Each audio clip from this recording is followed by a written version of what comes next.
أعوذ بالله من الشيطان الرجيم.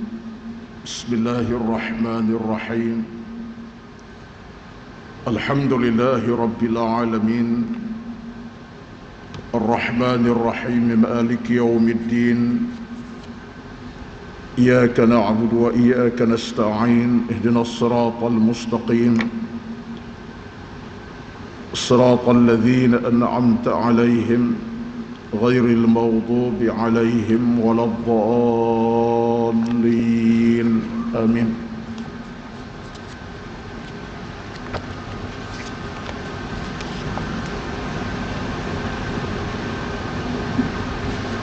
السلام عليكم ورحمة الله وبركاته.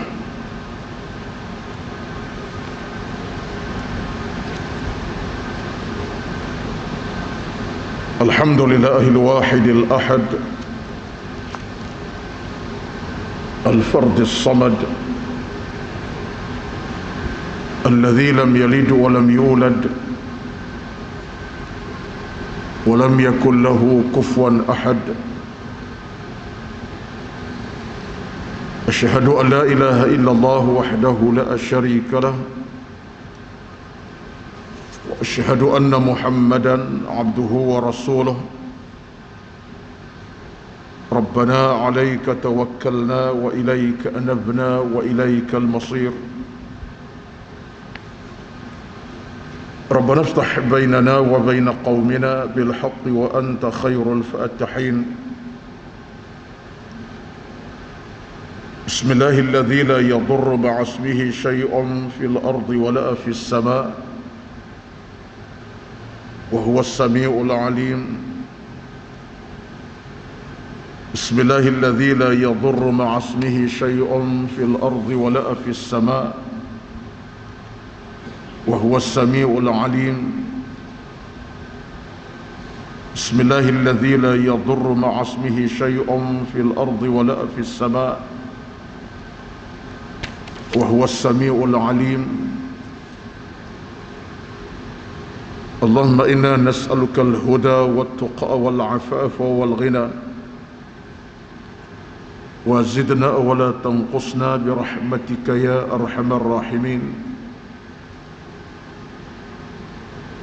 اللهم رب اشرح لي صدري ويسر لي أمري واحلل عقدة من لساني يفقه قولي يا رب العالمين. أما بعد،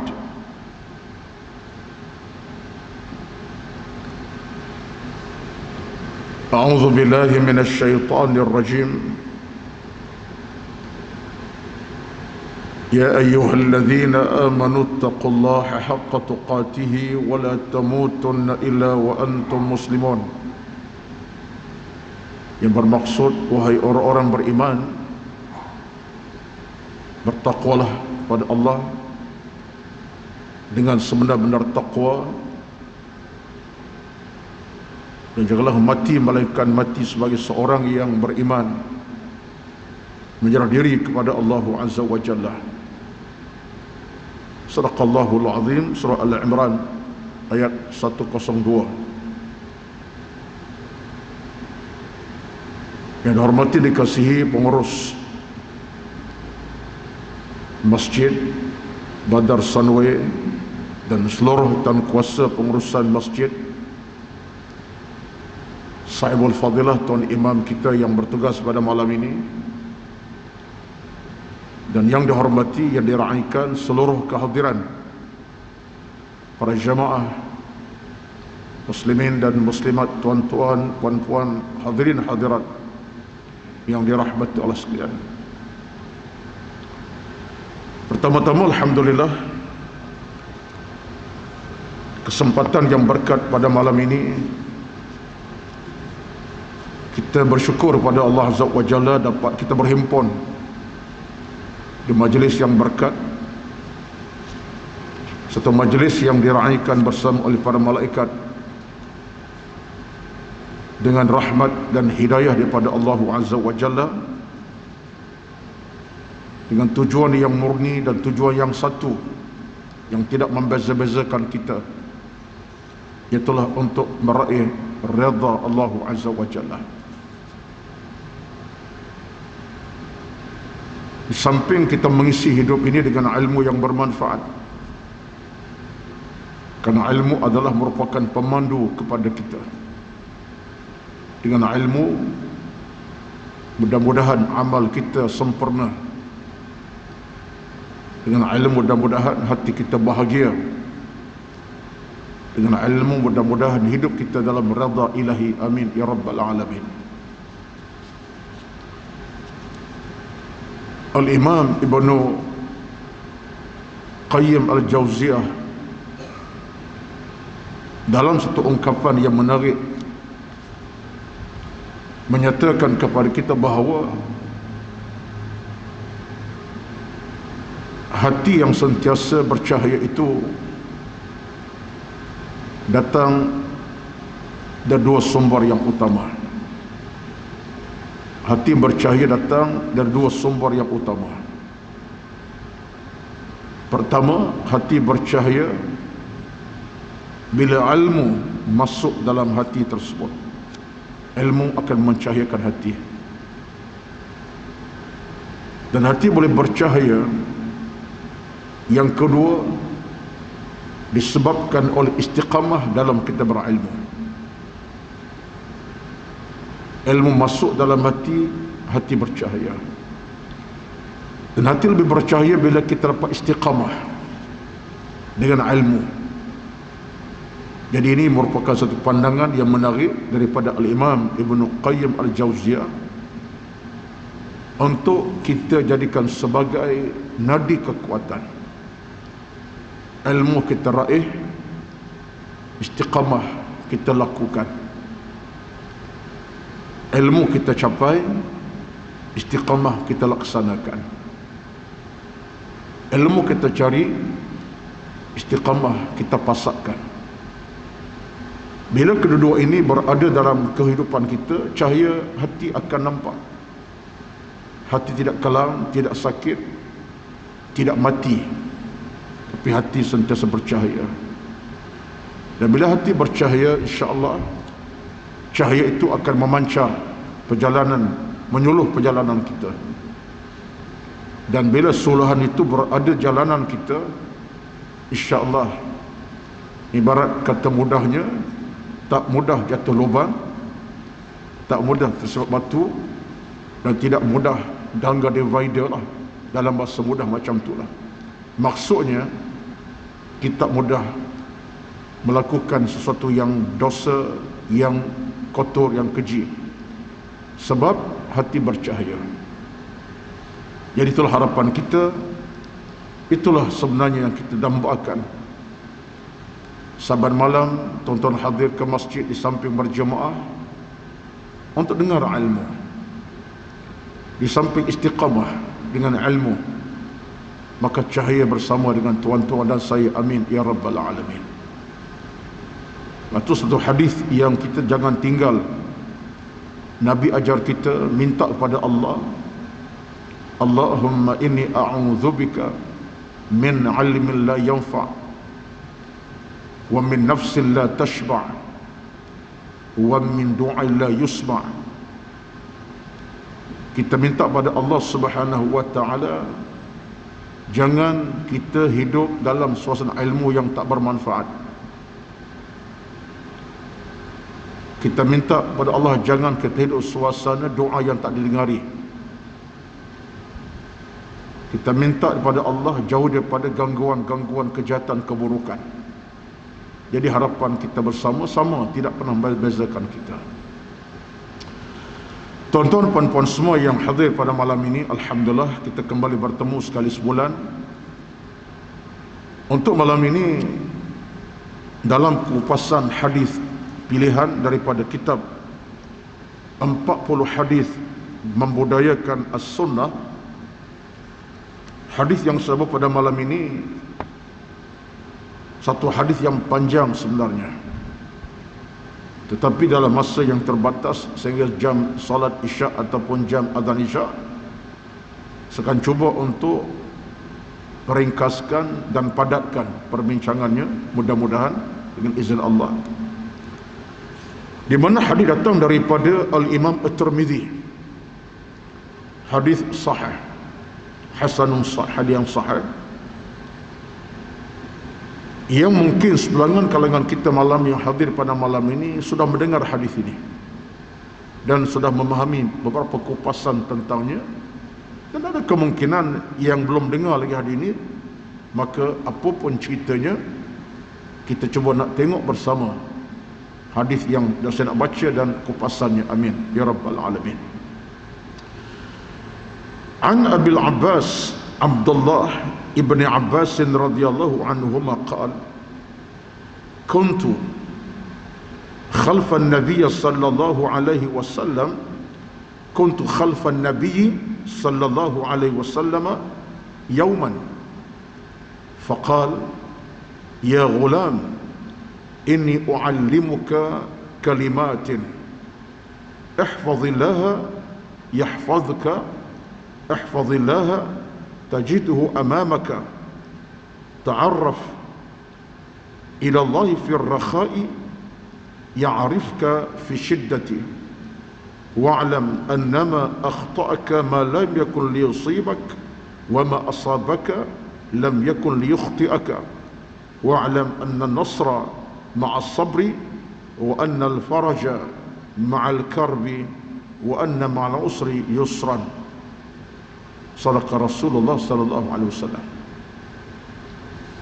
Artinya daripada Abdullah ibn Abbas radhiyallahu anhu, yaitu sepupu Nabi sallallahu alaihi wasallam.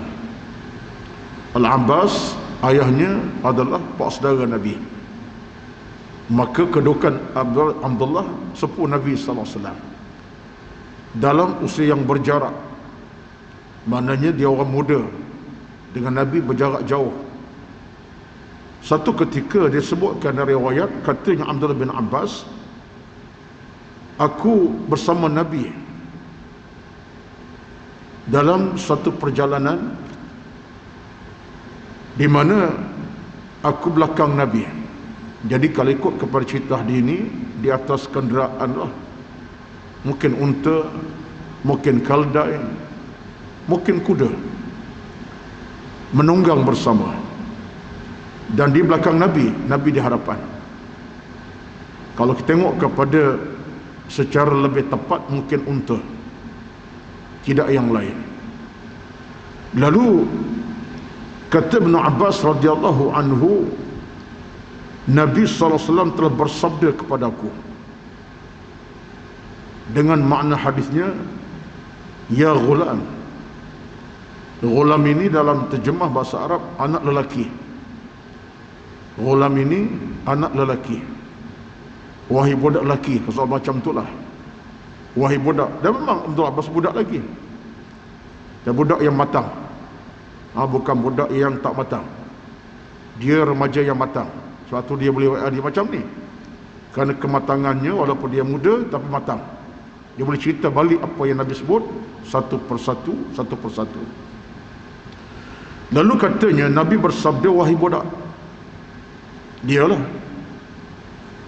aku ajar pada engkau beberapa kalimah, perkataan. U'allimuka kalimatin, aku nak ajar satu benda kepada kamu ni,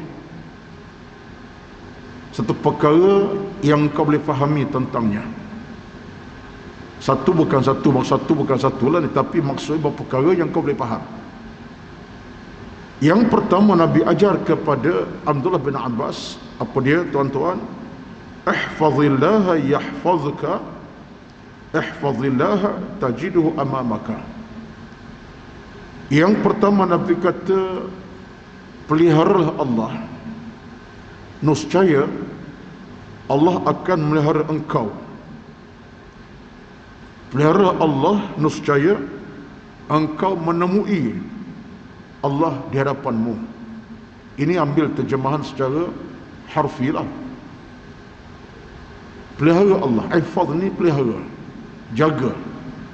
Jagalah Allah, nescaya Allah akan jaga kamu. Dan jagalah Allah, nescaya engkau akan menemui Allah di hadapanmu. Tuan-tuan, puan-puan semua, saya nak pergi pada sepatah-sepatah lah, bukan sepatah perkataan, tapi dalam maksud ayat yang panjang tadi. Di sini kata para ulama, Nabi berpesan satu benda besar untuk mengikat bukan saja Abdullah bin Abbas, tetapi untuk kita. Walaupun hadis untuk bin Abbas bunyinya, sebab dia di belakang Nabi atas kenderaannya, atas unta. Tapi kena faham tuan-tuan, apa Nabi sampaikan itu untuk kita. Dan yang keduanya kata para ulama yang lain, kerana kecerdikan Ibn Abbas itulah Nabi sampai benda yang berat-berat ini, benda besar ni. Nabi tahu Ibn Abbas budak cerdik, bijak, dan ada kekuatan hati dan jiwa, ilmu dan seumpamanya. Maka Nabi sebut benda yang besar, dan akhirnya sampai kepada kita sampai hari ini. Ini satu keberkatan yang ada pada Ibn Abbas radhiyallahu anhuma. Nabi sebut kepadanya, tetapi sampai kepada kita, sampai ke Masjid Al-Husna pada malam ini, dan kekal sampai kiamat, tak akan mati hari ini. Lalu Nabi sebut tentang soal ihfazillah, jaga Allah, pelihara Allah Azza wa Jalla. Maksud jaga ini bukan maksud jaga macam kita jaga anak, bagi makan, bagi minum. Kalau kita jaga anak, kita fahamlah, beri makan yang cukup, pakai yang lengkap, hidup yang selesa, itu jaga. Di sini bukan maksud jaga dengan maksud jaga anak dengan makan minum, tetapi dengan maksud yang jauh, ialah at-taqarrubu ilallah, iaitu mendekati Allah Azza wa Jalla. Dengan maksud yang lain ialah Nabi ajar kepada kita untuk melaksanakan perintah Allah dan menjauhi larangan-larangan Allah Azza wa Jalla. Makna seseorang yang menunaikan perintah Allah dan meninggal larangan Allah, itu namanya dijaga Allah, dijaga Tuhan. Kenapa maksud jaga? Maknanya dia menghormati perintah Allah, dia hormat perintah Allah, dia sanjung, dia junjung. Dia tak ambil cara mudah, dia tak ambil sikap mudah. Itu maksud di sebalik ihfazillah. Maksudnya ialah kamu, Allah suruh tunaikan perintah dia, dilarang jauhi larangannya, jangan buat. Jadi itu merupakan satu perintah yang Nabi sebut kepada Abbas untuk kita mengambil cakna tentangnya. Tuan-tuan sekalian, itu satu perkara. Yang keduanya ialah, bila Nabi sebut jaga Allah itu dengan makna yang mendalam.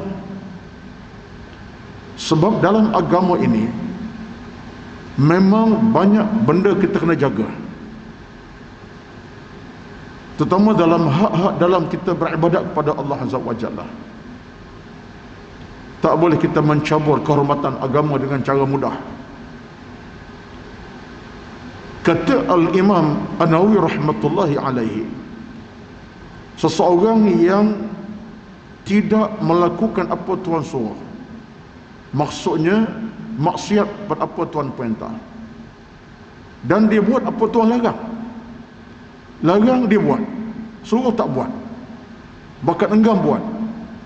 Ini kata Nawawi, orang ni telah mencabul, telah berlaku ta'addi, makna melampaui batas terhadap Allah Azza wa Jalla.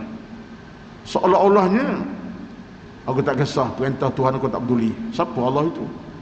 Seolah macam tu. Aku tak kisah larangannya, aku nak buat juga, ikut akulah.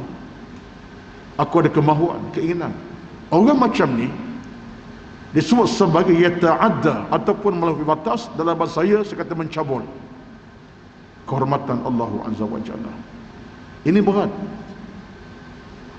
Berat tuan-tuan, berat. Betul hadis ini sebenarnya sahaja berat. Nabi tinggalkan pesan untuk kita berhati-hati.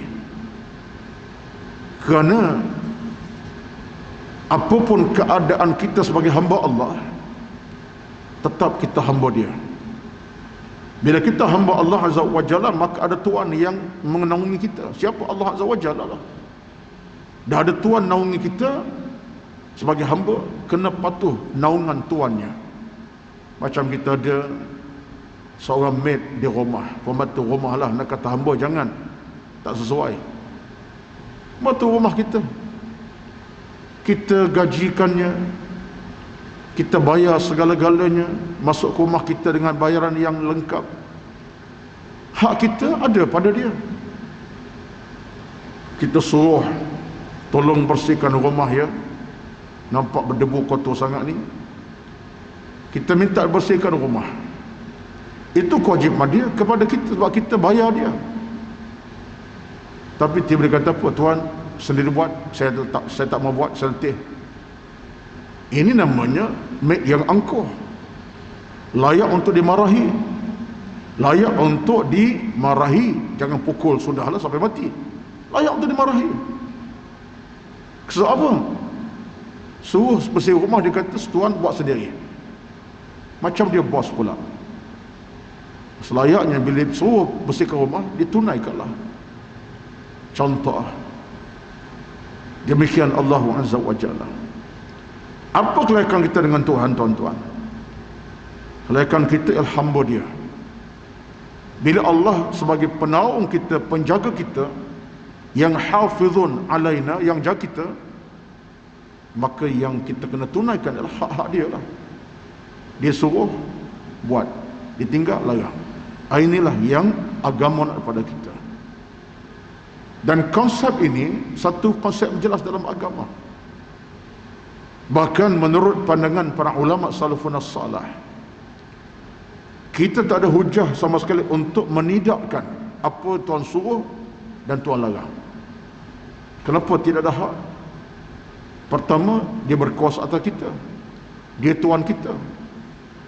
Yang keduanya, apapun perintah larangan Tuhan sesuai dengan kita punya kadar kemampuan untuk kita mengamalkannya. Sesuai. Allah tahu kekuatan kita, kemampuan ada. Bila dia kata buat, disuruhnya kita, Allah tahu hambanya boleh buat. Sebab apa dia tahu? Sebab di kita ciptaan dia, kekuatannya, kekuatan kita, dan apa kita ada, Allah tahu. Maksudnya ialah Allah jadikan kita dalam kesesuaian, termasuk dalam perkara larangan. Allah kata jangan buat, Allah tahu hambanya boleh meninggalkan. Dengan semangat iman yang tebal, hambanya boleh tinggalkan. Sebab al-awamir wan nawahi, Tuhan perintah larang itu semuanya sesuai dengan kemampuan manusia. Itu hakikatnya. Tetapi kadang-kadang apa yang berlaku ialah kita gagal untuk menaikkan hak-hak tersebut. Cara mana kita gagal? Yang dilarang buat, yang disuruh tinggalkan. Inilah satu tandanya yang kita telah mencabul kehormatan Allah Azza wa Jalla. Sedangkan Nabi sebut kepada Ibnu Abbas, Nabi kata apa? Ihfazillah yahfazka, ihfazillah tajidu amamak. Kalau kamu jaga Allah, Allah jaga kamu. Kerana dalam hidup tuan-tuan, dia konsep agama ni begitu mudah dan simple, jelas dan terang benderang, tidak rumit kita nak fahami. Dalam agama ini apapun situasi, baik perintah larangan, kita buat apa Tuhan suruh, dilarang kita tinggal, pulangan untuk kita, pulangan pahala, pulangan keradaan, pulangan keselamatan untuk kita. Allah tidak mengambil kesempatan untuk dapat keuntungan sebalik amalan kita dan kebaikan kita, tidak sama sekali. Jadi itu sebabnya kata para ulama, jaminan pasti dalam beragama semuanya menjadi hak kita. Pahala hak mutlak kita, keselamatan pun hak mutlak kita, keamanan hak mutlak kita, semua hak kita. Allah tidak ada apa kepentingan walaupun seinci daripada amalan, kebaikan, ketundukan, kepatuhan kita kepadanya. Yang keduanya, ini pandangan para ulama dalam kupasan hadis ini. Bila Nabi sebut ihfazillah tajidhu amamaka, wahai Ibnu Abbas, jaga Allah, kamu akan dapati Allah di hadapan kamu. Amamaka ni tuan di hadapan, al-amam depan, di hadapan. Kalau al-khalf di belakang. Hadis tadi disebut kantu khalfa, aku belakang Nabi. Dalam hal Nabi kata apa? Jaga Allah, kamu dapati Allah di depan kamu. Bila depan tuan-tuan, sifat depan pelindung.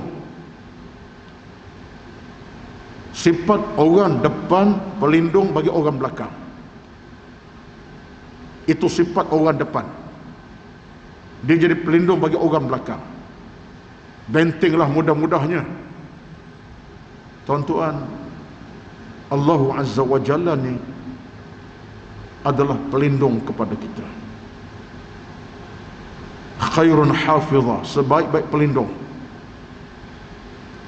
Ini kadang-kadang kita kalau renung balik tentang ayat ataupun cerita ini, kita boleh rasa betapa dalam hidup ini Allah banyak melindungi kita daripada pelbagai keadaan dan situasi. Betul tuan-tuan, betul. Allah pelindung kita. Itulah saat kita sakit. Ini satu terjemahan yang simple, yang mudah lah ni.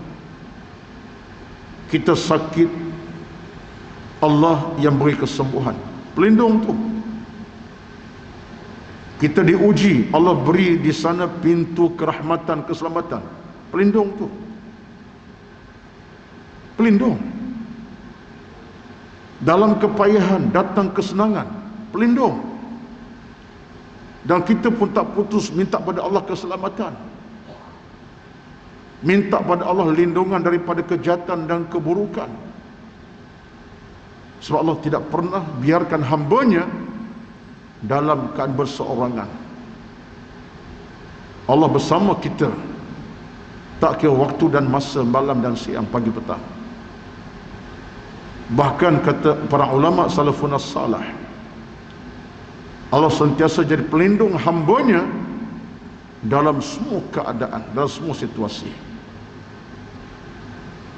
Saya nak bagi contoh yang mudah saja kepada tuan-tuan. Boleh kita ukur di situ kita bermula dalam hidup kita dengan Allah ini. Contohnya, kenapa kita diminta membacakan doa-doa dalam banyak keadaan? Kenapa? Kadang-kadang kena renung juga. Nak makan ada doanya, nak tidur ada doanya, nak keluar rumah, nak ke masjid, nak ke pejabat, ada doanya. Kenapa tuan-tuan kadang-kadang kita berdoa begitu rupa kepada Allah Azza wa Jalla? Start kenderaan nak ke pejabat, start nak ke masjid jam maghrib, jam isyak, jam subuh. Subhanalladzi sakhana hadza wa ma kunna lahu muqrinin wa inna ila rabbina lamunqalibun. Nak tidur sahaja di malam hari, baca ayat kursi contohnya, ditutupi dengan Bismikallahumma ahya wa amutu. Nak minum air walaupun seteguk, nak minum makan nasi walaupun sepinggan, roti walaupun sekeping, kita minta pada Allah bacaan doa, Allahumma barik lana fima razaqtana wa qina azabannar. Perasan ke tidak tuan-tuan, semua doa kita baca itu kita minta apa? Perlindungan daripada Allah Azza wa Jalla. Dijauhkan dari musibah dan bencana, diberikan pintu keberkatan, keselamatan, dijauhkan daripada ujian-ujian menakutkan. Itu semua ada di sebab doa-doa itu.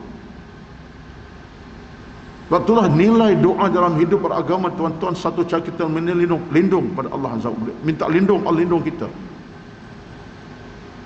Sama ada jauh daripada musibah ke, diberi pintu rahmat hidayah, tak kira, tapi kita minta Allah yang lindung kita, apalagi pada musibah menakut kita.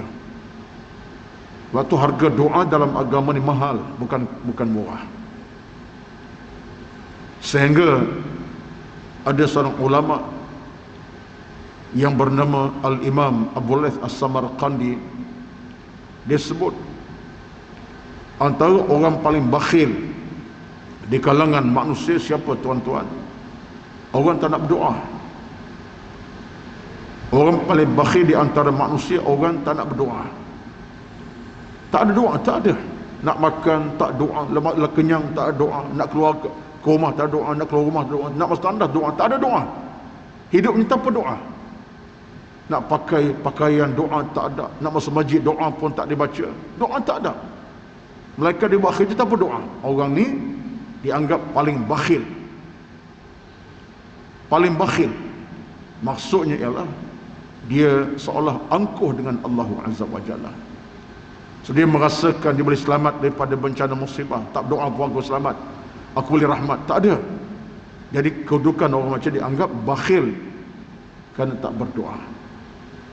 Jadi dalam hal ini apa yang sebutkan tadi ialah Allah depan kita, bukan maksud depan kita bentuk fizikal. Jangan faham macam tu. Jadi pelindung kita, penjaga kita, mengawal kita. Akhir bila Allah yang pelihara penjaga kita, hafizan, apalagi yang boleh kita sebut melainkan selamat sejahtera kita insya-Allah. Dan paling utama lindungan Allah daripada apa tuan-tuan? Api neraka. Allah lindung kita daripada bakaran neraka, itu paling utama sekali. Allah lindung kita daripada bakaran nerakanya, seksaan akhiratnya daripada neraka, ini yang paling utama. Waqina azabannar. Ya Tuhan kami, lindunglah kami daripada api neraka. Itu kan makna doa. Rabbana atina fid dunya hasanah wa fil akhirati hasanah wa qina azabannar. Tolong bagi terjemahan sikit apa makna wa qina azabannar? Wa qina azabannar, ya Tuhan tolong lindungi kami dari api neraka yang menyaksakan. Kita meraih pada siapa? Allah. Lindunglah kami daripada api neraka yang membakar, azab yang pedih. Itu kemuncaknya. Lalu kata Nabi kepada Ibnu Abbas lagi, sambungan sikit lagi, kalau tak habis pun sekadar itulah kita akan tamatkan. Kata Nabi sallallahu, ta'arraf ila Allahi fi ar-rakha'i ya'rifka fi syiddati. Kenalah Allah pada masa kamu senang, nescaya Allah kenal kamu pada masa kamu susah. Allahu akbar. Peringatan yang bagi saya kalau diulang acap kali sepanjang hidup kita penting. Kalau ulang 10 kali sehari pun tak apa. Sebab peringatan macam ni amat wajar diperingat kepada kita.